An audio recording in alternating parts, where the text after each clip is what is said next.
Le Togo et les ministres à vie. Vous êtes ministre depuis 17 ans, c'est ça? Vous n'avez rien fait de votre vie que d'être ministre? C'est ça votre métier? Ce sont les questions dont le ministre Gilbert Bawara avait été bombardé lors d'un débat sur France 24. Et c'est la triste réalité dans notre pays. Certains citoyens togolais, de par leur situation familiale et politique, sont appelés à être ministres à vie. Depuis l'avènement de Faure Gnassingbé au pouvoir, point besoin de rappeler les conditions apocalyptiques dans lesquelles il a accédé au trône. Certaines personnes sont éternellement nommées dans le gouvernement. Leur profession, ministre de la République, c'est devenu une carrière, une vocation, un emploi. Certains dans l'entourage de Faure Gnassingbé cumulent 17 années de fonction en tant que ministre, pendant que le grand chef lui-même, qui est à la tête du Togo depuis bientôt 20 ans, a récemment changé la constitution pour demeurer éternellement préside. Un ministre de la République a avant tout la mission de servir son pays. Il est au service du peuple,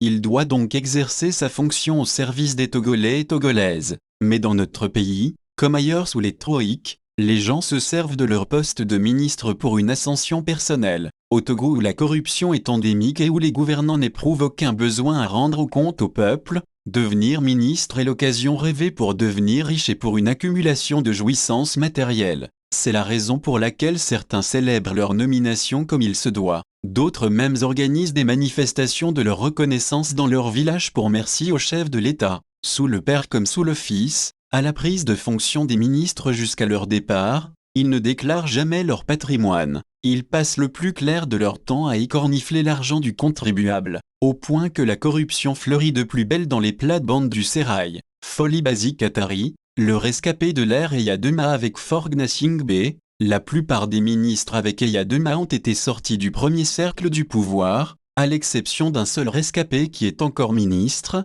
Folie Basi Katari. Ce natif de Sokodé avait occupé plusieurs hauts postes de responsabilité, avant d'être nommé le 3 décembre 2002, garde des Sceaux, ministre de la Justice chargé de la promotion de la démocratie et de l'état de droit. Folie Basi Katari avait officié dans le gouvernement ensemble avec Faure Gnassingbé qui détenait le portefeuille de l'équipement, des mines et des postes et télécommunications, jusqu'à début 2005 où ce dernier a été propulsé à la tête du Togo. À la suite de ce qu'on avait appelé la catastrophe nationale, c'est-à-dire le décès subit de Gnassingbé Eyadema, le 5 février 2005. Dans cette période douloureuse qu'avait connue notre pays, Folie Basi Katari avait joué prépondérant. C'est lui qui avait remplacé au pied levé François Akilaboko quand ce dernier avait démissionné, la nuit du 21 avril 2005, de son poste de ministre de l'Intérieur, de la Sécurité et de la décentralisation pour éviter de cautionner les massacres qui se préparaient contre les populations. On se souvient que Folie Basi Katari avait fait l'apologie de l'incendie de l'Institut Goethe, le centre culturel allemand à Lomé, et justifié le vol des urnes par les militaires lors de la présidentielle du 24 avril 2005, en affirmant que les militaires voulaient sécuriser les urnes. Petit rappel, lors du vote, les militaires ont fait irruption dans certains bureaux de vote à Lomé, se sont emparés des urnes et ont détalé comme des joueurs de rugby. Des images captées par des médias internationaux avaient fait le tour du monde. Après l'élection très contestée et sanglante de Faure Gnassingbé à la présidence de la République, la mission d'établissement des faits de l'ONU avait fait état de plus de 400 morts. Folie Basi Katari, pour service rendu, a été confirmé au poste de ministre de l'administration territoriale et de la décentralisation, suite à la formation de l'équipe gouvernementale en juin 2005. En septembre 2006, il change de poste pour devenir ministre du Travail, de l'Emploi et de la Fonction publique dans le gouvernement d'Union nationale dirigé Meyao Viagboibo. Sorti de l'exécutif en septembre 2008, Folie Basi Katari a été nommé directeur général adjoint de la communauté électrique du Bénin, SEB, avant de faire à nouveau son entrée dans le gouvernement le 24 janvier 2019. En tant que ministre de la Communication, des Sports et de l'Éducation à la citoyenneté et au civisme, il cumule 11 ans dans le gouvernement sous Gnassingbé père et fils. Gilbert Bawara, ministre depuis 17 ans. L'actuel ministre de la Réforme des services publics, du Travail et du Dialogue social, Gilbert Bawara qui exerçait comme fonctionnaire aux Nations Unies, est rentré au pays en 2005. À la suite du décès de Gnassingbé Eyadema, il avait été très actif dans cette période de transition dans l'épreuve de force qui avait consisté à conserver vaille que vaille le pouvoir dans le giron de la famille Gnassingbé. Il a été nommé pour la première fois le 20 juin 2005, dans la toute première équipe de Forg Nasingbe. Il était alors ministre délégué auprès du ministre d'État,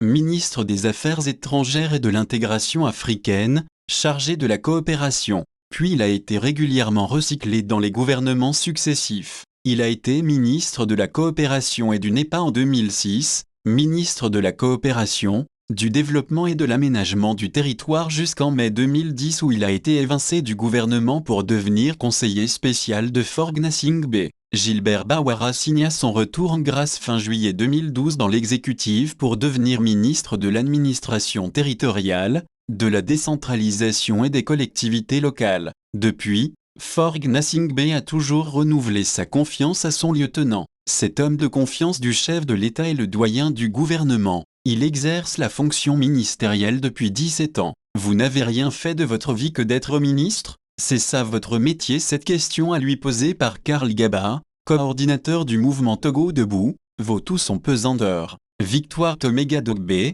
16 ans dans le gouvernement. L'actuel chef du gouvernement, Victoire Tomega Dogbe est l'une des plus assidues dans l'équipe de Forg Nasingbe. Alors qu'elle exerçait au programme des Nations Unies pour le développement, PNUD, Victoire Tomega Dogbe a été dénichée en 2008 par Gilbert Fosunungbo, alors Premier ministre, qui l'a fait entrer dans le gouvernement en qualité de ministre délégué auprès du Premier ministre chargé du développement à la base. Depuis, elle n'a jamais quitté l'exécutif. Le 1er octobre 2020, elle connut une promotion spectaculaire en devenant le Premier ministre du Togo. Elle fut toute la première femme dans l'histoire du pays à occuper ce poste prestigieux. Victoire Tomega Dogbe a été reconduite à la primature le 1er août 2024. Sina Laoson, 14 ans comme ministre à l'instar de Victoire Tomega Dogbe, Sina Laoson n'a jamais quitté le gouvernement depuis sa nomination le 28 mai 2010 en qualité de ministre des Postes et des Télécommunications. Lors de la présentation de l'équipe gouvernementale, elle était apparue à la télévision nationale, très décontractée, dans une mini-jupe ultra sexy, ce qui lui avait valu le surnom de Miss du gouvernement. Bardée de diplômes cossus, Sciences Po, Harvard, Sina Laoson a été toujours reconduite à chaque remaniement ministériel. Elle est la troisième personnalité la plus ancienne dans l'entourage de Forg Nasingbe. Elle totalise 14 ans dans le gouvernement. Les détracteurs de Forg Nasingbe accusent celui-ci de se faire entourer d'un cordon étanche de compagnes et d'admiratrices. Robert Ducet, l'éternel chef de la diplomatie togolaise détenteur du portefeuille des affaires étrangères, Robert Ducet n'a jamais quitté le gouvernement depuis son entrée le 17 septembre 2013. Il est ministre depuis 11 ans, tout comme le sécurocrate Yerg Damam qui gère actuellement le portefeuille des ressources halieutiques, animales et de la réglementation de la transhumance. Autant d'inoxydables membres du gouvernement qui forment une équipe de choc autour de Forg Nasingbe. Ils semblent tout nés pour être ministres.